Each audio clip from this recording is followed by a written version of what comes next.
ఇవాళ ఉదయం హైదరాబాద్ విజయవాడ నేషనల్ హైవేపై జరిగిన రోడ్డు ప్రమాదం తెలుగు రాష్ట్రాల ప్రజలను కలిచివేసింది. కంటైనర్ ను వెనుక నుంచి ఢీకొట్టింది ప్రైవేట్ ట్రావెల్ బస్. ప్రమాద సమయంలో బస్సులో మొత్తం 42 మంది ప్రయాణికులుండగా 6 స్పాట్లోనే చనిపోయారు.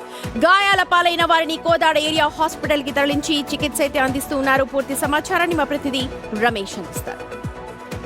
హైదరాబాద్ విజయవాడ జాతీయ రహదారిపై జరిగినటువంటి ఈ ఘోర రోడ్డు ప్రమాదంపై తెలుగు రాష్ట్రాల ముఖ్యమంత్రులు మంత్రులు కూడా దిగ్భ్రాంతి వ్యక్తం చేయడం జరిగింది. పూర్తిగా కంటైనర్ డ్రైవర్ యొక్క నిర్లక్ష్యమే ఈ ప్రమాదానికి కారణమని తెలుస్తుంది. మొత్తం కూడా కెపాసిటీకి మించి కూడా మొత్తం ఇవి ఏవైతే ఉన్నాయో ఐరన్ రాడ్స్తో కూడా భారీగా వస్తున్నటువంటి క్రమంలోనే అదుపు తప్పి ఒక్కసారిగా కంటైనర్ కోదాడ దాటిన తర్వాత ఈ హైవేపై డివైడర్ పై దూసుకెళ్ళింది. సుమారుగా ఉదయం 5 గంటలకు జరిగింది.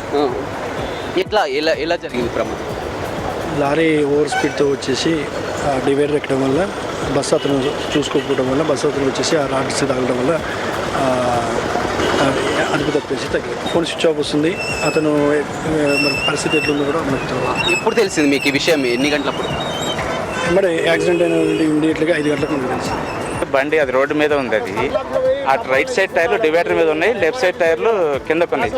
ఎందుకు టైర్ పగిలిందా దేనికనేది తెలియదు. అతను ఇక ముందుకు వచ్చి ఆయన సైడ్ బోర్డు పెట్టపోయినవా అని చెప్పేసి అని అన్నాం. అనే లోపల ఒక సేమ్ అదే ఎలక్ట్రికల్ వెహికల్ ఫస్ట్ మిస్ అయింది. తగిలేది అతను పక్క కాప్ చేసి వచ్చి వీళ్ళని తిట్టాడు. ఇద్దరున్నారు వీళ్ళు డ్రైవర్లు. ఇది లారీకి సంబంధించింది. ఇద్దరున్నారు. వాళ్ళని అడిగాడు అనమాట. వాళ్ళని వారించాడు. ఏదైనా సైన్ బోర్డు పెట్టకపోయారా, ముందల వెహికల్ స్పీడ్ మీద ఉన్నాయి, నేరోగా ఉంది, బండి అవ్వపడతలేదని వచ్చి సైడ్కి తీసుకొని బస్సు అతను వచ్చి వారించాడు. వారిస్తే ఫోన్ చేశానన్నా అని చెప్పేసి సమాధానం చెప్పాడు. తర్వాతకి ఇక మేము వెళ్ళిపోయి మళ్ళీ తర్వాతకి 4:30 అప్పటికి మనోడు డివైడర్ మధ్యలో కూర్చొని ఉన్నాడు.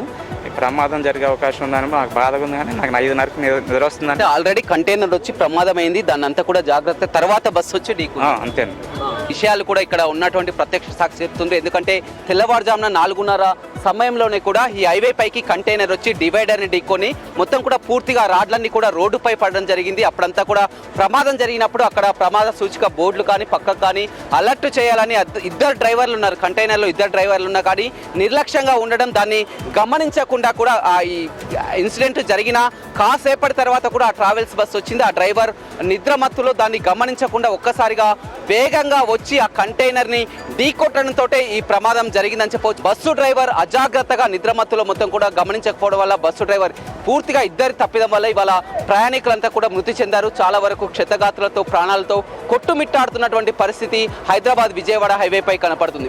రవితో రమేష్, బిగ్ టీవీ, నల్గొండ.